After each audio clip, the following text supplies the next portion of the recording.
Magandang araw kaibigan! Tuloy po kayo sa Felicidad's Channel. Sa mga kwento ng buhay at pag-ibig na hinalukay sa natatagong baul ni Felicidad. Pero bago po tayo magpatuloy, huwag niyo pong kalilimutan na i-like ang video, i-subscribe ang channel, at i-click ang notification bell para lagi kayong updated sa mga parating pa na upload.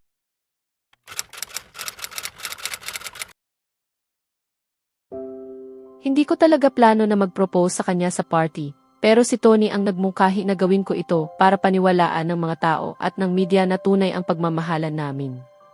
Isa itong planong last minute.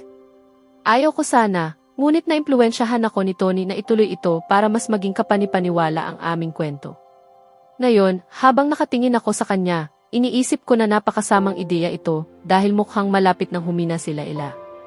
Buong gabi niyang pinipilit ipakita ang tapang niya. Ngayon, para siyang lalaglag sa takot at mukhang gusto na niyang umihi sa pantalon. Siguro nakakatawa ito kung hindi nakasalalay ang reputasyon ko sa kanyang pag-arte. Umiti ako, iniisip kung paano ko pa siya maipapahiya ng bahagya. Nakita ko siyang maingat na lumalapit sa stage. Habang papalapit siya, nakikita ko ang bagong kumpiyansa sa kanyang lakad, nagpapakita ng matatag na mukha. Wow, ang bilis ng kanyang recovery, naisip ko sa sarili ko. Alright Kelly, panahon na para kumilos. Parang alam mo naman kung paano. Hindi ko napapansinin ang sinabi niya. Laila, hindi ako naniwala sa pag-ibig hanggang sa makilala kita. Simula ko, ngunit hindi ko na idagdag ang totoong iniisip kung hindi pa rin ako naniniwala. Lumunok ako at nagpatuloy. Ngunit mula nang makilala kita, alam kong ikaw ang aking kapareha, ang nilalang para sa akin, sabi ko habang hawak ang kanyang mga kamay. Namamangha siyang nakatitig sa akin. Laila Cruz Ramos, bibigyan mo ba ako ng karangalan na maging iyong minamahal na asawa? Wika ko na may ngiti na siya lamang ang nakakaunawa habang umiikot ang kanyang mga mata sa akin. Hindi ako makapaniwala, sabi ni Laila sa kanyang sarili. Halos nagbigay sa akin ng atake sa puso ang kalokohan nitong lalaki.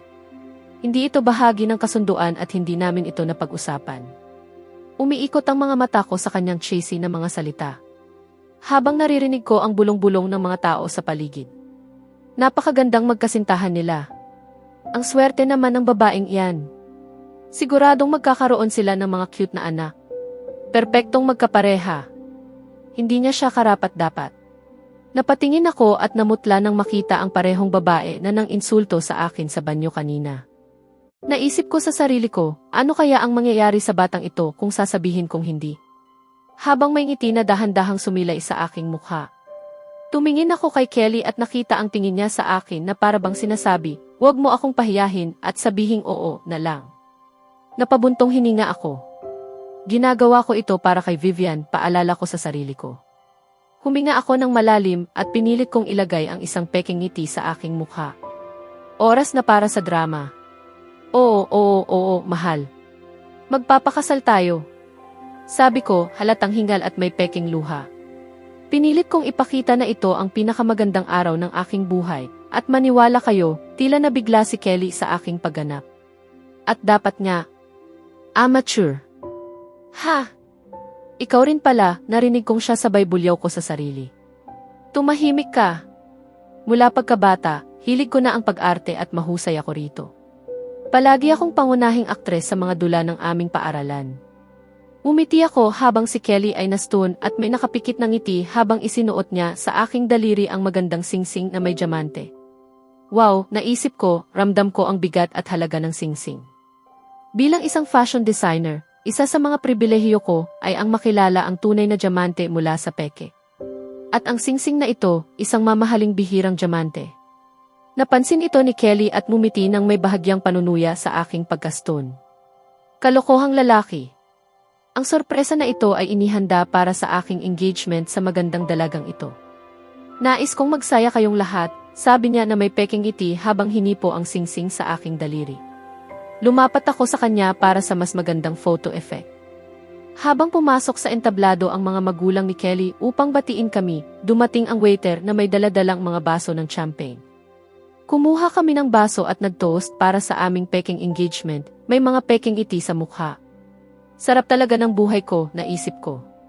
Tumigil ka sa pagiging sarcastic, bihasa, bulyaw niya. Pinagwawalang bahala ko siya. Bihasa, paulit-ulit niyang binanggit.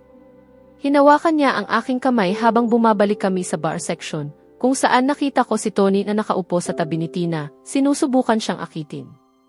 Ngunit patuloy siyang ini-ignore ni Tina. Napangiti ako sa kahabag-habag na sitwasyon ni Tony. Hindi alam ng lalaki na si Tina ay may nobyo na. Bagamat pwede silang maging magandang magkapareha at magkaroon ng cute na anak, sayang lang, gusto ko si Franco para sa kanya. Napangiti ako habang nakikita ko ang paghihirap ng aking kaibigang si Tony. Talaga namang pinahirapan siya ng dalagang ito at tuwang-tuwa ako sa bawat sandali. Mukhang mas may ibang gawin ang kaibigan nila kaysa pakinggan ang kaibigan ko na halatang na-frustrate na. Habang nakaupo ako at ngumiti sa kanyang paghihirap, poor Tony, tumingin ako sa aking relo at napagtanto kong oras na para umalis. Kailangan ko pang tapusin ang ilang trabaho bago matulog. Tumingin ako kay Laila na nakaupo sa aking tabi. Sa tingin ko, oras na para umalis, sabi ko sa kanya habang tumatayo mula sa aking upuan. Tumingin siya sa akin at napapahinto sa hangin. Akala mo ba pupunta ako kahit saan kasama ka matapos ang ginawa mo kanina? Wika niya, punang galit ang tinig na kung kaya lang ang tingin, baka patay na ako sa ngayon. Sumalangit nawa, Kelly. Tahimik ka. Ngunit ang galit niyang iyon ay may kakaibang epekto sa akin. Halos hindi ko mapigilan ang sarili ko, ramdam ko ang init sa aking katawan. Kailangan kong lumayo bago tuluyang mawala ang kontrol. Ang problema lang, hindi ko siya maaaring iwan mag-isa dahil magiging kahina-hinala kung hindi kami sabay na lalabas ng party. Hindi ako handa sa media scam sa ganitong pagkakataon, lalo na't lahat ay naniwala na sa aming kwento ng pagmamahalan. Kailangan kong isama siya sa pag-alis, ngayon din. Lumapit ako at mapanuyang bumulong, mahal, sabay ngiti at ramdam ko ang kanyang biglang paghinga. Patuloy kong nilalaro ang sitwasyon, nasisiyahan sa aking nakuhang kalamangan. Huwag mong isipin na mahalaga ang nararamdaman mo, at tandaan, binabayaran kita para sa trabahong ito, kaya isara mo ang bibig mo at kontrolin ang ugali mo. Gawin mo lang ang sinasabi ko, pagtatapos ko ng salita ko, ay maihalik sa kanyang pisngi. Hinawakan ko ang kanyang kamay at dahan-dahang hinila palabas ng party, may peking ngiti sa mukha. Sa loob-loob ko, para bang nagwagi ako sa maliit na laro. Hindi ka dapat sobrang kampante, pare. Tahimik ka na at hayaan mo akong mag-enjoy sa sandaling ito. Hanggang sa muli, pare, bati ko kay Tony habang kumikindat sa akin. Hindi ko siya pinansin at tuloy ang paghila sa kanya palabas. Habang siya ay nagpupumilit na makalaya sa aking mahigpit na hawak. Lumabas kami sa likurang pintuan upang iwasan ang media sa labas. Sa paglabas namin, nakita ko ang aking kotse at ang aking driver na naghihintay sa tabi nito. Nauna ko nang sinabihan siyang iparada sa likod ng gusali. Nakalimutan ko lang na sila ay nakalaya na sa aking mahigpit na hawak at biglang ang kanyang mga sexy na paa ay tumama sa aking. Aray, sigaw ko sa matinding sakit habang hinahawakan ang aking sarili. Iyan ang nararapat sa iyo dahil tinakot mo ako kanina at ito rin para sa paghila mo sa akin dito nang walang pahintulot, sabi niya habang nakatapak sa akin gamit ang takong. Grabe, paano siya nakakapagsakit ng ganito, babae lang siya. Tinamaan ka na. Magkakaroon ito ng pasa. Kung pwede lang, sana hindi ako ikaw ngayon. Alam kong baliw siya, pero hindi ko inakala na ganito na ang kanyang tindi. Kailangan ko talaga maging maingat sa kanya. Oo, magiging maingat ako o hindi. Pero nakakatawa naman ito. Tahimik ka. Nalulung ako sa aking iniisip at sakit, kaya hindi ko na malaya na nakaupo na siya sa loob ng aking limo, kumikilos na parang wala lang nangyari kanina. Sir, ayos po ba kayo? Tanong ng aking driver na maihalong pagkabahala sa mukha.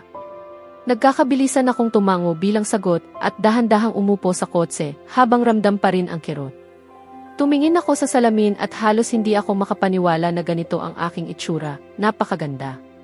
Bagamat hindi ko kailanman pinagdudahan ang aking sariling kagandahan dahil palagi kong naramdaman na maganda ako at minahal ang bawat bahagi ng aking katawan, may kakaibang pakiramdam ang ganitong sandali. Ngunit ako ang magiging sentro ng atensyon ngayon, isang bagay na talagang ayaw ko. Palagi kong kinaiinisan na maging tampok ng interes ng iba, ngunit hindi ko maikakailan na nasisiyahan ako sa pagpapalambing.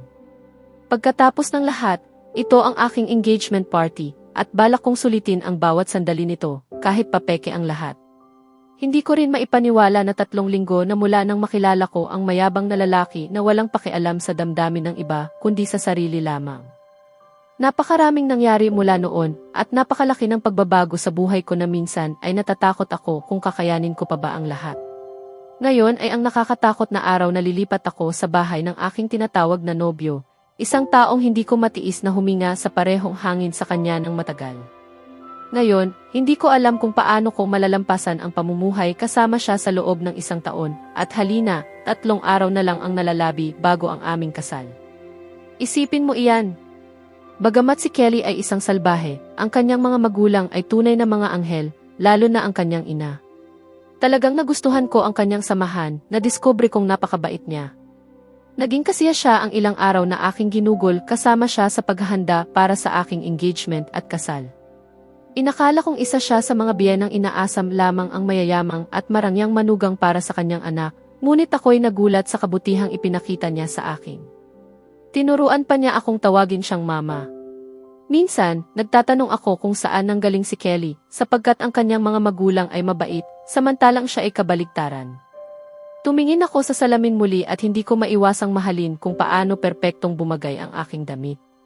Marahil ito na ang isa sa aking mga paboritong disenyo kailanman. At nagustuhan ko kung paano tugma ang make-up sa kabuuan ng aking hitsura. Laila, mukhang malapit nang masira ang bubong ng nobyo mo. Siguro dapat lumabas ka na, sabi ni Vivian, ang aking kapatid, habang sumilip sa loob ng silid ng hindi kumakatok. Napalingon ako at napapailing. Typical Vivian, palaging nakakalimot kumatok bago pumasok. Nagpakita ako ng peking ngiti sa kanya. Ayokong malaman niya na ang walang modo, mukha na iyon ay hindi talaga nagmamalasakit sa akin at peke lamang ang kanyang pagpapakita ng pagmamahal. Ganoon ka rin. Ha! OMG, sabi ni Vivian, humahanga ng buo ang katawan sa loob ng silid. Tumingin ako sa kanya, nagtatanong sa kanyang gulat. Anong nangyari? Tanong ko nang nagulat habang patuloy siyang nakatitig sa akin. Ang ganda mo, Ate Laila. Si Mama at Papa ay tiyak na ipagmamalaki ka. Sana nandito pa rin sila kasama natin, wika niya, at sa pagtatapos, nanginig ang kanyang boses. Ramdam ko ang luha na halos bumuhos sa aking mga mata, kaya niyakap ko siya. Nagyakapan kami ng ilang minuto bago kami naghiwalay. Inangat niya ang kanyang kamay upang punasan ang mga luha na malapit nang bumuhos sa aking pisngi. Huwag kang umiyak ngayon, Laila. Masisira mo lang ang makeup mo. Engagement mo ito, maging masaya ka. Alam ko na kasama natin ang Mama at Papa sa bawat hakbang, wika niya na may matamis na ngiti na nagtanggal ng anumang bakas ng kalungkutan sa kanyang mga mata. Binigyan ko siya ng isang nakamamanghang ngiti. Kailangan kong sulitin ang sandaling ito. Bukod pa rito, inakala ko hindi ka na ikakasal. Akala ko ay magiging soltera ka na lang, dahil sa paraan mo sa pag-iwas sa mga lalaki, wika niya habang nakangisi. Tinignan ko siya ng mapanlait ngunit playful. Ha, totoo iyon, sagot ko habang nilaro ang kanyang pisngi sa aking mga kamay, parang bata. Aray, tigilan mo na yan, wika niya habang inaalis ang aking kamay. Tumawa kami ng sabay. Palagi kaming naroon para sa isa't isa, at kahit nawala na ang aming mga magulang, ngayon ay hindi ko alam kung paano ko kakayanin ang mamuhay ng malayo sa kanya. Naisip ni Vivian na lumipat na sa bahay ng kanyang matalik na kaibigang si Rachel nang sabihin ko sa kanya na lilipat ako kay Kelly. Labis siyang natuwa nang ikwento ko sa kanya ang aking peking kwento tungkol sa pagiging ma-in-love ko at ang plano kong pakasalan siya. Talagang masaya siya para sa akin at iyon ay nagdulot sa akin ng labis na guilt. Ayaw kong magsinungaling sa kanya, ngunit hindi ko kayang sabihin ang katotohanan dahil ayokong mag-alala siya.